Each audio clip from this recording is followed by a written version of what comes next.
So as deer hunters and habitat managers, we should always be looking to help the deer out when they're at those highest stress point periods during the year. So today, I think we have a -40 wind chill. It's actually been a really mild winter, but we're finally getting real Minnesota-like weather. And it's cold, and the deer are definitely stressed. But because we've done the work that we need to do on the farm, I know that the deer are going to be able to weather the storm of these really cold temperatures. But that's not always the case when it comes to properties that I walk up here in the north. So today I'm going to talk about 3 habitat components that make for really poor winter habitat for deer. And I'm also going to talk about how you can change it so that you actually have good winter deer habitat on your property. All right, here's the first indicator that you have poor winter habitat. And this is just poor deer habitat in general. You can see here, it looks like, oh boy, we got a lot of trees in here, a lot of pole timber, got some nice big mature trees. Look underneath. There is absolutely nothing for cover. There is nothing for forage. I mean, this is a habitat desert here. There's just nothing for the deer. There's no reason for a deer to be here in the winter. No food, no cover. I mean, sure, we got some nice big trees, nice beautiful oaks, but even those aren't doing anything right now. The acorns are gone. This is when the deer are absolutely desperate. This is the time where up to 80% of their diet is woody browse. There is not woody browse in here, so there's no reason for a deer to be in here. And this is what I see a lot when I go to landowners' properties, is they have a ton of this. Pole timber or just big mature woods with nothing growing underneath. The only real benefit to spots like this are for summer bedding, because this is a nice cool open and airy woods, so it's a nice spot to bed in the summer, but in the winter it's doing nothing. So we can do better than this for sure. So this is what we want. We want woody structure. We want trees on the ground. We want ample food in the form of woody browse. We want viable cover. All of this. So we're cutting trees, we're hinging them, flush cutting them, logging. This area was logged. You can see I got some hinge cuts up in here. Plenty of flush cuts. This is deer habitat. This is what they need in the winter, because this is food and it is covered to some degree. Now they're going to prefer thermal cover over this, but they will still bed in these areas some in the winter, especially if it's a south-facing slope. They can get out of the elements by bedding on a south-facing slope and still getting food in the form of woody browse. But you can see they're browsing all of this.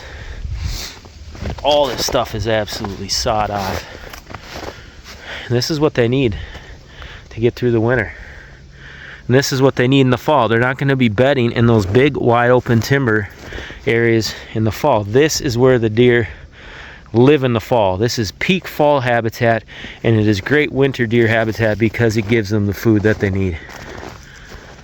So bust out the chainsaw and start doing this if you have a bunch of closed canopy woods. Feed your deer in the winter and give them the habitat that you want to have on your farm in the fall, so that you'll actually have some good deer hunting. Woody browse like this is literally how I feed the deer in the winter. A lot of guys drag out round bills and corn and things like that. What I'll do is I'll fill my chainsaw up with 1 tank of gas, and I'll just go start cutting.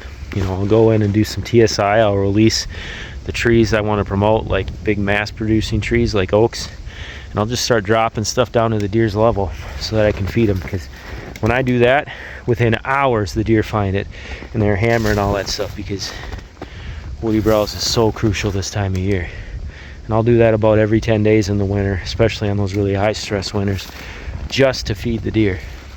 It is a great way to help your deer herd when they're at their highest stress points. All right, here's mistake number 2. and that's relying on herbaceous growth as one of the main habitat components of your property. So this area I promoted as herbaceous growth. See, these are broadleaf plants, and we have not had a normal Minnesota winter. Normally these would be absolutely buried by now, but you can see even with a very mild winter, except for today where it's frigid, they aren't doing anything right now. This is not cover, this is not food. Herbaceous growth is great in the summer, so it creates good fawning cover and good brood rearing cover, and it is deer food in the summer as well, so that's great. But most herbaceous plants that we promote in these old field environments are pretty much going to lose their palatability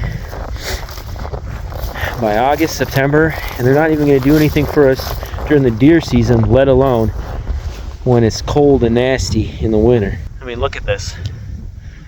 I'm on my knees right now. What is this doing as far as cover goes? Absolutely nothing. No thermal protection, no cover, no feeling of security, and no food. So we want a little bit of this. I like having some of this on the property because I want that good fawning and brood rearing cover. And it's way better than the cool season grass that was here before. But this should not be the main driver of good northern deer habitat on your property, because right now it is a deer desert. I had to hop in the truck quick. My face was absolutely raw. But another massive mistake when it comes to promoting herbaceous growth is when guys employ a method called hack and squirt, where they kill the tree standing, and all that does is completely waste a valuable woody resource. So when that tree's standing, we don't get the tree on the ground, so we don't get the browse, and we also don't get the structure that that tree on the ground provides. So we're wasting a woody resource by killing it standing. But the goal with that method is to get sunlight in, which will promote some woody growth. But what they do then is they run fire through the timber every three years to keep that herbaceous understory. And when they do that, what they'll do is they'll shoot videos in the summer, and it looks like phenomenal deer habitat, which it is in the summer.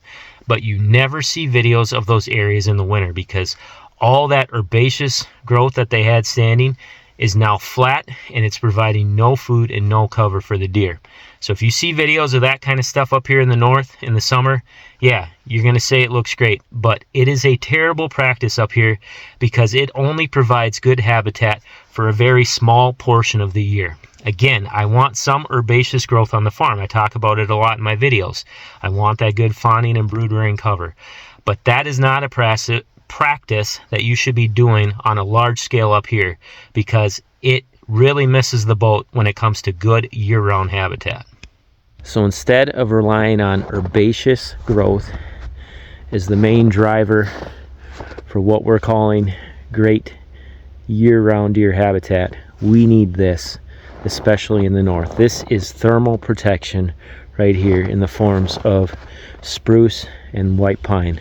This is all spruce right here. I got the white pine further down. But this is what actually holds up and protects deer from the winter elements. And we just got snow, so tough to see the tracks. But this area is always absolutely loaded with deer tracks when the winter elements set in and it gets really nasty out. This is how we help deer to get through the winter.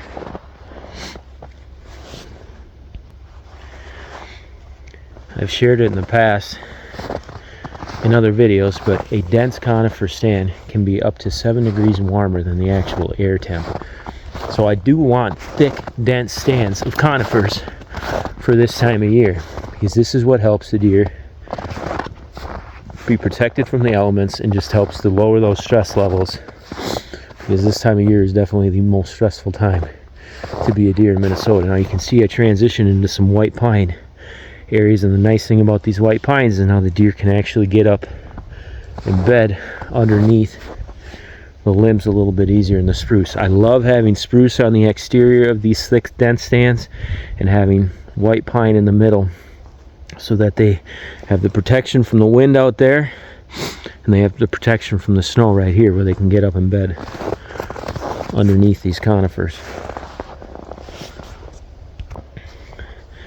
So yes, this is absolutely a monoculture of conifers, but when the weather is at its nastiest, this is where the deer are going to be. I like having some areas of scattered conifers because they still give some thermal protection. Then we have the woody browse, which we need. And you can see in here, even where there's a little bit of sunlight, I have some woody browse, which is awesome. But we do need some thick stands because this is where the deer will push into in the winter. This is absolutely crucial to their survival in the winter. Where there's big yarding grounds in the areas of Minnesota where there's the big white cedar swamps, that's where the deer are, because the white cedars are giving them some food, but they're ultimately giving them that thermal protection that they desperately need.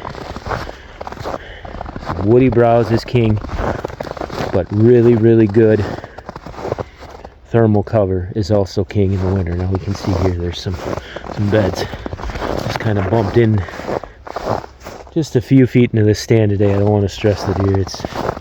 It's cold, but I also want to show what I want other people to promote on their properties up here in Minnesota, because we need this type of habitat when it comes to protecting our deer in the winter. But you can see the woody browse is here, and I'm sure it's getting peppered. You can see the tips are getting browsed. So along with those thicker conifer stands, I do want areas like this too, where we got more scattered conifers, and we also have the woody browse that the deer need. There's tons of woody browse in here. So you will get some bedding in areas like this. You will get some thermal protection in spots like this. When it's really nasty, they'll push into the thickest stands. But on your general winter days, they will absolutely use these types of areas too, because they still get some thermal protection, but they have that crucial component of woody browse they so desperately need. So you can see I am going to thicken this area up a little bit. I did add some more planted conifers, but this spot is dynamite when it comes to a diverse habitat area that's going to hold deer all year round. This has good winter food and cover. This is good fawning cover. There's some good summer browse in here. This is an area that doe family groups are going to want to hang out in the summer. They like high stem count areas. And in the fall, this spot is absolutely money when it comes to bedding deer. But in the winter, it's got that thermal protection element and the woody browse that they need. So an area like this will definitely promote good winter habitat. So you want this, you want some thick stands, you want some scattered stands, you want woody browse. All of it makes for great winter deer habitat. You can see in my more open areas, I'm going for that exact same thing. I have some spots of thicker plantings of conifers. There's spots of more scattered plantings, focusing on killing the cool season grass, releasing the woody stems, and hopefully going to create more good winter deer habitat, more good year-round deer habitat, just to help our deer. All right, the third component of terrible winter deer habitat management is that you made the staple of your food plot program something that does not help the deer out in the winter. So right here, this is a clover plot. Now, I like clover. I love clover. I plant it for many different reasons. But it is not the staple of our food plot program, and this is why. You can see some grasses that I didn't kill that are sticking up above the snow. But otherwise, you don't see any clover, and you also don't see any deer tracks. Clover is a great early season food source for deer. I see deer on clover up until about mid-October here in Minnesota. Once the frost starts to hit it, it starts to break down, you will not see the deer on clover nearly as much as we get into the later parts of the deer season. The usage progressively goes down, and now in mid-January, there are no tracks out here. This is not a winter food source. Yeah, you'll see some videos where guys shared pictures of deer pawing through clover. It'll happen in your highest deer density areas, or if there's absolutely nothing else to eat. But this is not a great winter food source for deer, because it's just not very palatable, and they're just not really wanting to eat it right now, to be honest. There are better options out there. So if you're making perennial plants like clover, alfalfa, or annual plants like maybe cereal grains as the staple of your food plot program, they just aren't going to do much in the winter for your deer. They're better than nothing, but as you can see out in this plot, the deer clearly aren't appreciating the clover. And this was a beautiful clover plot in the fall, or is a beautiful clover plot, but they're not hitting it. They got better options. Let me show you what those are. So we just had snow last night, and look at that. This area is already absolutely loaded when it comes to deer tracks. So what we want when we're thinking of those staple foods that are going to help our deer get through the winter, obviously woody browse is absolutely crucial. That is the first thing that we need to try to promote on our property. But when it comes to our food plots, corn and beans really are those key foods that we should be planting if we're able to, if we have the equipment to help our deer in the winter. You can just look, they are in here very, very thick. We plant several acres of corn and several acres of beans every year. Now we have a good deal where our renter plants them for us, so we don't have to worry about needing the equipment to do this. But this is where this kind of food really shines. Beans, I love beans all year long because you can overseed into them. They are my favorite food plot because I can do the beans, but then I can overseed them with cereal grains. I can overseed them with brassicas. So they kind of make the ultimate food plot where they're always good. But late season hunting, kind of from the rut all the way to the end of the hunting season, these things are just absolutely awesome, and the deer pepper them. So beans are I just think they're kind of the ultimate food plot crop because they're so versatile in what you can do with them. But this is when the deer really need them, and this is when the deer are in here. Yeah, I do love having some corn as a part of our food plot program. Now, beans are my favorite, but I love corn because when we're talking winter food source, you're getting probably at least 3 times as much winter forage with corn than you would with beans. You know, you think, I don't know, your average food plotter is probably going to get, let's say, 40 bushels per acre with their beans, and we'll assume 120 bushels per acre with their corn. So you're getting at least 3 times as much forage with the corn in the winter. So I like it because the corn does last longer. They normally get the beans cleaned up probably midwinter, but I will still see cobs of corn in the spring on our farm, and the deer are in here. So yeah, I mean, if you're a good farmer, or if you, let's say your renter plants your corn and stuff for you, and you're good with doing your soil samples and fertilizing, you get ample rain, I'm sure there's food plotters that can get 150 to 200 bushel corn pretty consistently. But regardless, you're getting more forage with corn. The corn stays up above the snow for the most part. It is a great winter food source, helps the deer get through the winter. So I like to have some of this on the farm. I don't think corn is quite as huntable as beans. Obviously with the beans you can see right into them. So I like having beans, and I do think the deer hit the beans harder late season than they do corn. Corn, it seems like really in the winters when they absolutely hammer it. I mean, they're on it late season too, don't get me wrong, but I just would prefer beans. But if you have the acreage, adding in some corn is a great option as far as adding in some food for your winter food source. Now, if you don't have the acreage to plant corn and or beans or the equipment, another really good winter food source are brassicas, and more particular those bulb plants. So we're talking about the turnips, the radishes, even I've seen some good things with rutabagas. But planting those bulb plants for deer, if they don't have corn and beans around, they absolutely will paw through the dirt and they will hit those plants. And during the hunting season, they'll be on those all year long. I had a hunt a couple years ago where I was sitting on a 1 acre brassica plot, and I remember watching 8 or 9 bucks. It was December 31st, last day of bow hunting.